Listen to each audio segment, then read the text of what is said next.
Alhamdulillah, bismillahirrahmanirrahim. Assalamualaikum warahmatullahi wabarakatuh. Puji syukur kehadirat Allah Subhanahu wa taala karena sampai detik ini kita masih diberi kesehatan, kekuatan, dan masih bisa berkumpul dan berbagi ilmu pada, grup Batu Banyak Digital ini. Dan di sini Gina tidak ingin berbagi ilmu ya, karena ilmu Gina juga nggak banyak dan malah nggak secuil dari teman-teman yang ada di sini gitu. Jadi lebih tepatnya kita akan sharing, Gina akan sampaikan beberapa pendapat Gina, nanti teman-teman juga bisa menanggapi.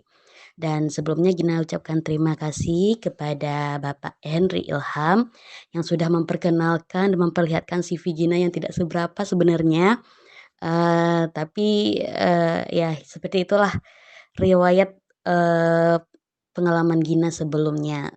Mungkin kedepannya bisa lebih baik lagi dengan adanya grup ini, dan Gina juga mohon bimbingan juga. Di sini kan banyak juga ibu-ibu, bapak-bapak, senior-senior Gina juga. Jadi di sini Gina lebih tepatnya, eee, memberikan pendapat, menguraikan materi, tetapi juga belajar bersama di sini. Mohon bimbingannya ya, Bu. Maaf, 25 Juli 2020 Gina diamanahkan untuk mengemban atau menyampaikan materi tentang email. Nah, seperti yang kita ketahui, pada minggu-minggu sebelumnya kita sudah dimotivasi, sudah diberikan atau dibuka cakrawala dan wawasan kita oleh Uda Eka Abrar dan juga Uda Henry Ilham. Banyak sekali pengalaman-pengalaman beliau, motivasi motivasi beliau yang diberikan kepada kita. Nah, sekarang kita coba prakteknya lagi, praktiknya tentang membuat sebuah akun yang nanti fungsinya itu akan sangat bermanfaat, bagi eee, pengelolaan bisnis digital kita, apapun itu nanti, yaitu tentang email. Nah, dari CV tadi kan masih belum jelas tuh, foto Gina. Mungkin nanti, teman-teman yang berpapasan sama Gina nggak ngenalin gitu ya, Gina ini yang mana, seperti itu. Nah, jadi Gina sengaja kirim foto. Nah, ini gambaran bentuk Gina, eee, dan Gina, usia 25 tahun, dan berdomisili di Padang. Kalau di Batu Banyak Gina tinggal di Malayu Tangah, dan bapak Gina juga orang Batu Banyak tulen, jadi asli Batu Banyak. Nah,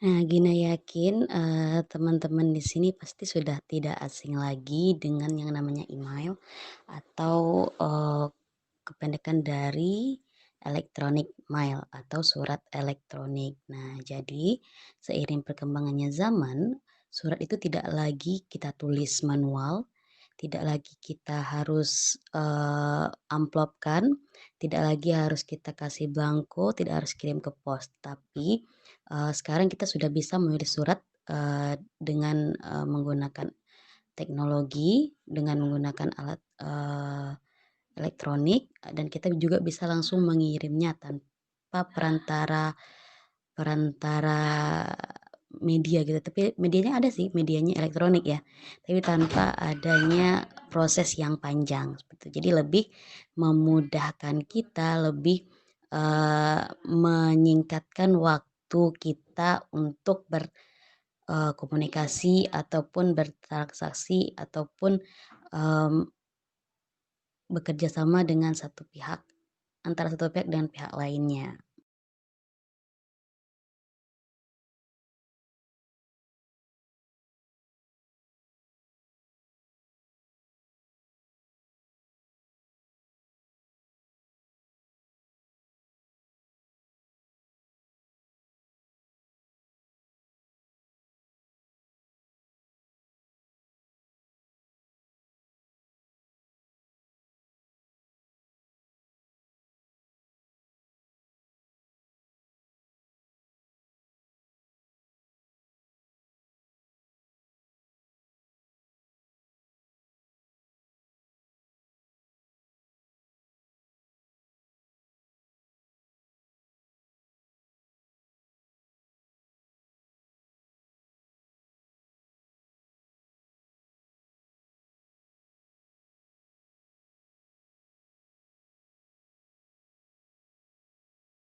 Terima kasih udah Rizal Dafashok sudah memberikan tanggapan dan respon, dan pertanyaannya bagus sekali.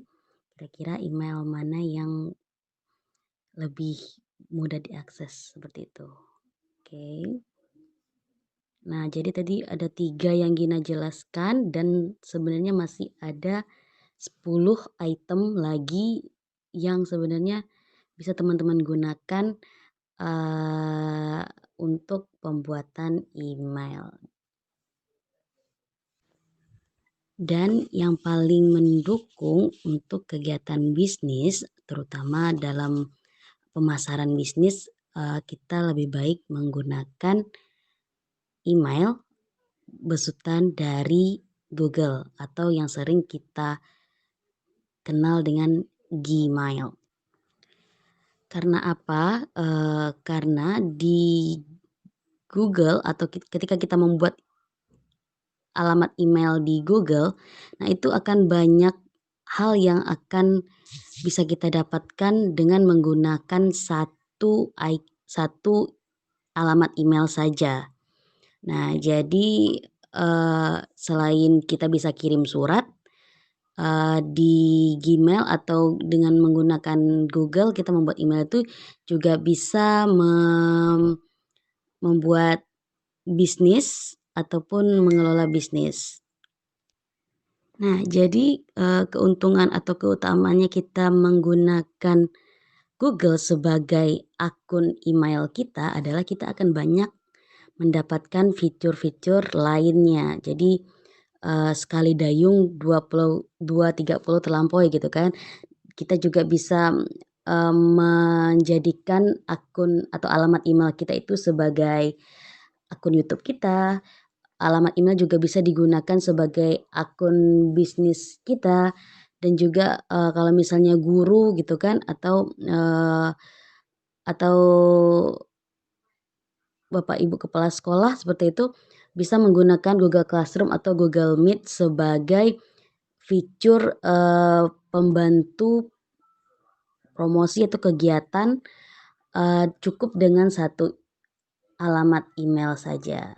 Nah, bisa dilihat di atas itu ada beberapa fitur-fitur, dari Google yang kita bisa gunakan cukup dengan satu alamat email yang kita daftarkan saja. Nah, jadi teman-teman, sebenarnya akun Google itu bisa dibuat terlebih dahulu kalau misalnya tadi ada pertanyaan-pertanyaan dari Uda bahwasannya, gimana kita mau bikin Playstore, karena sementara dalam membuat Playstore itu kita juga harus ada emailnya gitu. Nah, jadi memang langkah utama dalam, peng pengelolaan semua media digital baik itu handphone, kita harus punya alamat email dulu gitu. Nah, cara buatnya gimana? Cara buatnya bisa menggunakan komputer, bisa juga menggunakan Android, tapi Android-nya bukan di Play Store mungkin ya, lebih tepatnya kan ada Chrome gitu kan. Nah, bisa nanti di-search Google, terus, daftar, Gmail gitu. Nah, seperti itu. Jadi ada 2, bisa menggunakan PC atau komputer dan juga bisa di Android. Langkah pertama teman-teman bisa langsung masuk ke menu Mozilla atau Chrome dan selanjutnya bisa ketik Google atau buat akun Google. Ya. Nah, jika sudah mendapatkan, eee, alamat atau link yang tepat untuk buat akun Google, teman-teman bisa langsung isikan. Nah, di sana kan sudah tertera kolom-kolomnya, bisa diisikan nama depan, nama belakang, terus alamat emailnya. Nah, alamat emailnya ini biasanya bisa kita buat atau disediakan. Nah, ketika kita buat ternyata tidak tersedia, maka teman-teman akan dikasih pilihan untuk, memilih yang mana alamat email agar lebih gampang diingat, seperti itu. Dan selanjutnya teman-teman harus mengisikan sandi dan mengkonfirmasi sandinya. Nah, sandi itu terdiri dari 8 karakter huruf, huruf besar dan huruf kecil, ada angka dan juga kalau sekarang tuh tambah simbol. Kalau dulu biasanya nggak pakai simbol, sekarang tuh harus pakai simbol juga. Jadi, harus terdiri 8 karakter. Yang pertama, yang kedua harus, ada huruf besar dan huruf kecilnya. Yang ketiga harus ada angkanya dan yang keempat harus ada simbolnya. Nah, ini Gina, screen tadi beberapa langkah untuk membuat akun Google di PC atau laptop. Nah, langkah pertamanya teman-teman bisa masuk ke Mozilla atau ke Chrome dulu. Selanjutnya ketik Google atau bisa ketik buat akun Google dan silakan dipilih link yang paling tepat karena nanti ada iklan juga di sana. Nah, pilih link yang paling tepat. Nah, kalau sudah masuk, teman-teman bisa lihat di gambar yang ketiga itu ada kolom nama depan dan nama belakang, ada alamat email, ada sandi dan konfirmasi. Nah, nama itu nama depan dan nama belakang bisa nama teman-teman sendiri. Alamat email bisa kita buat sendiri tetapi, kadang ada yang diterima, ada yang tidak. Jika tidak diterima, alamat email yang kita ajukan biasanya akan disediakan beberapa pilihan alamat email. Nah, teman-teman bisa pilih yang paling gampang diingat, yang paling mudah, sebagai alamat email teman-teman. Dan selanjutnya teman-teman bisa masukkan kata sandi. Kata sandinya itu juga ada beberapa kriteria, yang pertama harus terdiri dari 8 karakter. Nah, untuk kata sandi tadi, ada kriteria, ada 4 itu. Jadi teman-teman nanti kalau misalnya nggak bisa nih masukin sandi nggak bisa. Nah, coba lihat udah memenuhi 4 kriteria belum? Yang pertama itu terdiri dari 8 karakter, yang kedua itu ada huruf besar dan huruf kecilnya, yang ketiga itu harus ada angka, dan yang keempat itu sekarang itu harus ada simbol. Bisa persen mungkin atau bisa dan segala macamnya. Jadi harus dipenuhi baru bisa kita konfirmasikan emailnya. Nah, jika sudah berhasil sampai kata sandi, teman-teman bisa klik, menu berikutnya atau tombol berikutnya. Nanti disediain juga, untuk pemulihan kita menggunakan nomor telepon atau tanggal lahir. Dan selanjutnya dia minta konfirmasikan nomor telepon dan kita setujui ketentuan-ketentuan yang telah disepakati. Baru deh email kita jadi dan kita bisa kelola banyak hal di sini. Kita bisa kelola akun bisnis, bisa kelola YouTube, bisa kelola Google Meet, Google Classroom, Google Form dan segala macamnya. Baru deh email kita jadi dan kita bisa kelola banyak hal di sini. Kita bisa kelola akun bisnis, bisa kelola YouTube, bisa kelola Google Meet, Google Classroom, Google Form dan segala macamnya. Baik udah terima kasih Gina coba jawab berdasarkan pendapat Gina ya, tapi kalau salah mohon koreksi juga dari Uda-Uda dan ibu-ibu, bapak-bapak, uni-uni semua yang ada di grup.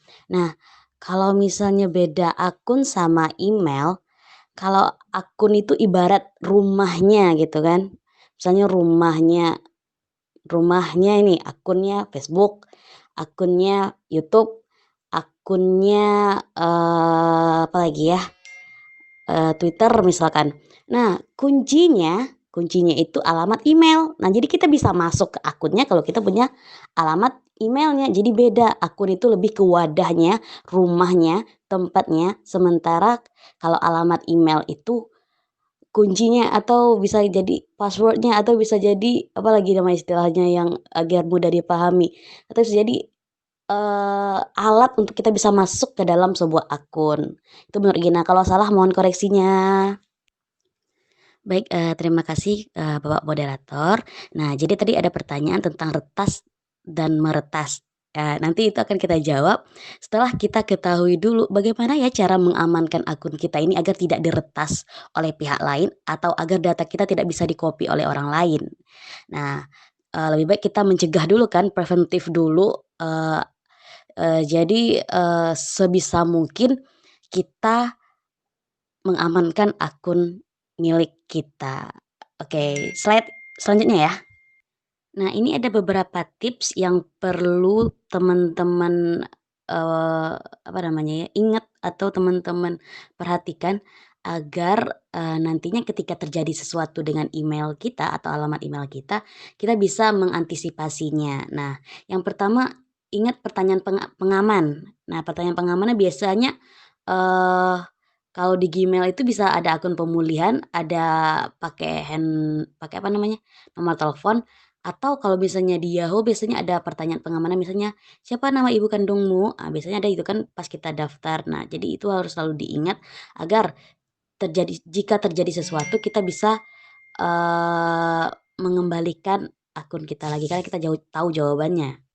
Nah, yang kedua, bedakan password email dengan password login di aplikasi lain.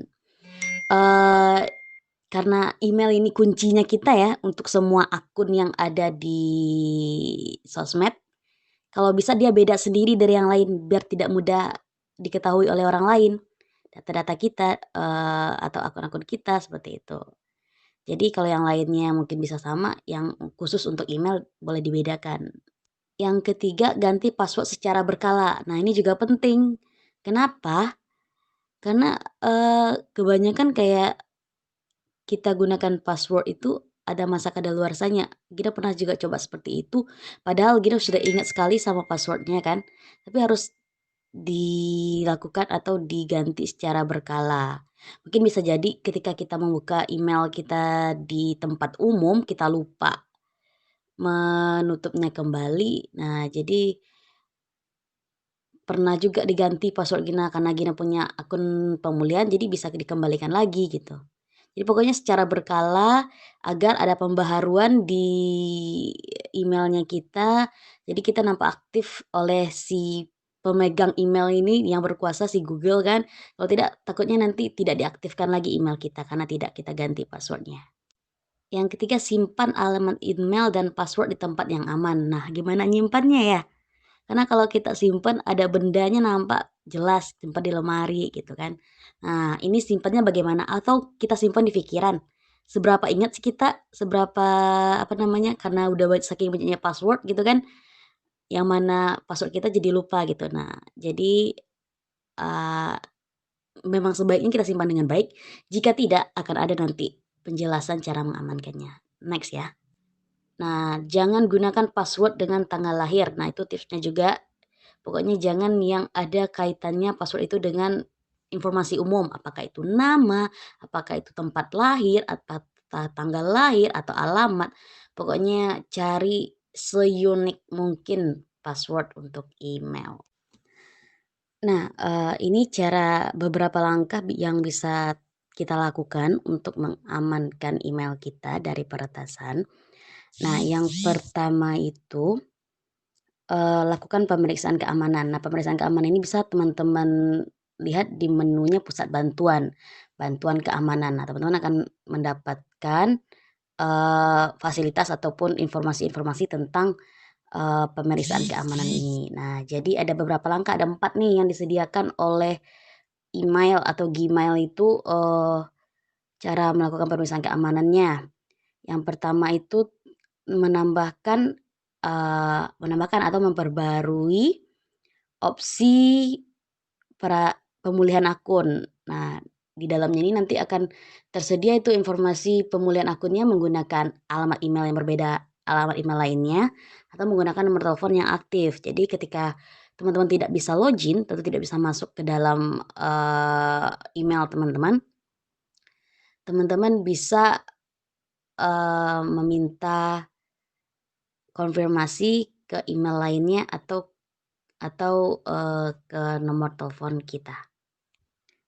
Dan selanjutnya, di langkah pertama itu lakukan, dengan cara melakukan pemeriksaan keamanan itu meng mengaktifkan verifikasi 2 langkah, menghapus akses yang berisiko data Anda dan mengunci layar. Nah, ini pilihan-pilihannya sudah tersedia. Jadi kalau misalnya teman-teman mau mengamankan, silakan masuk ke pusat bantuan dan atur di bagian lakukan pemeriksaan keamanannya itu. Nanti bisa teman-teman pilih, berbagai alternatif yang disediakan oleh Gmail. Nah, langkah yang kedua agar, email kita itu aman, di sini katanya update software-nya. Nah, kalau misalnya kita di handphone, kita punya aplikasi Gmail dan ternyata itu sudah sangat lama tidak kita perbarui, kadang kan, kalau misalnya di handphone dia langsung aktif aja ya. Nah, jadi nanti nampak itu pembaharuannya apa, karena kita jarang apa namanya, keluar dan masuk akun gitu. Nah, maka penting juga kalau misalnya kita gunakan akun itu sudah cukup lama, kita log out dulu, gitu, terus kita login lagi gitu.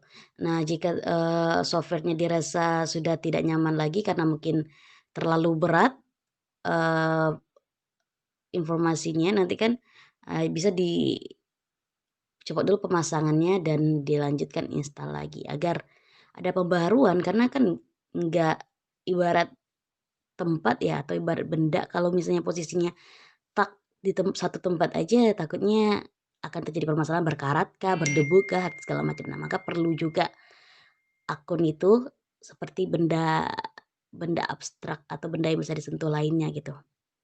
Perlu kita keluar, log out, perlu kita masuk lagi agar dia berjalan, sistemnya.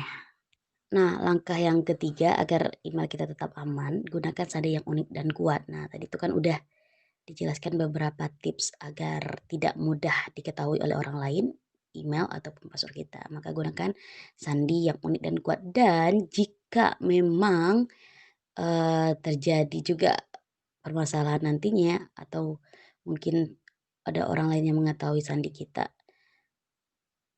usahakan juga diatur pada fitur pengamanannya. Ini kan ada tuh mengelola sandinya sama membantu melindungi sandi Anda dari peretas.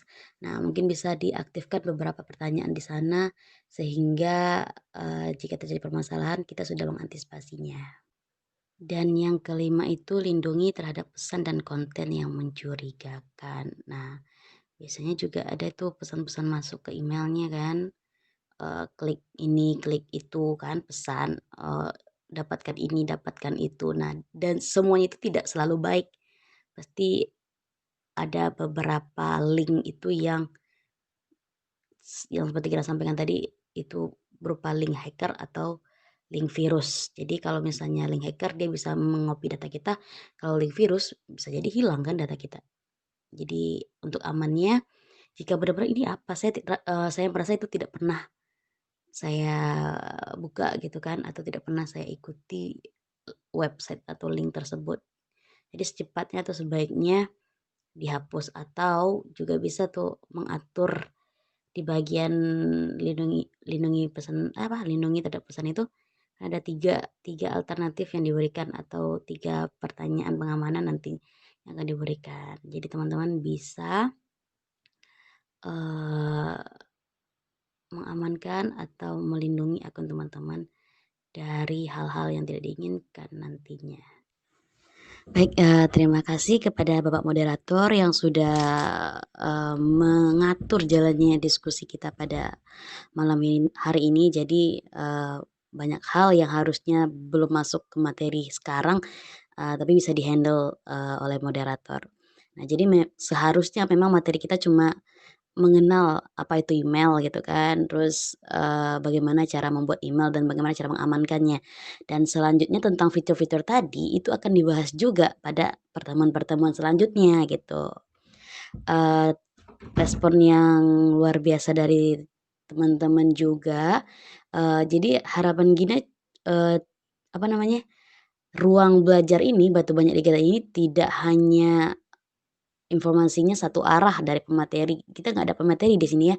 Kita sharing, kita berbagi ilmu, berbagi informasi, dari ilmu yang sudah kita ketahui, ditambah dengan ilmu yang ataupun informasi dari teman-teman lainnya kan semakin menambah pemahaman kita. Jadi, nggak ada tuh istilah tutor, istilah guru, cuman ada kesempatan saja. Mungkin sekian dari Gina, terima kasih, dan sampai bertemu pada pembelajaran selanjutnya, dan kita tambah ilmu, gali ilmu lebih banyak lagi. Terima kasih, assalamualaikum warahmatullahi wabarakatuh, kembali ke moderator.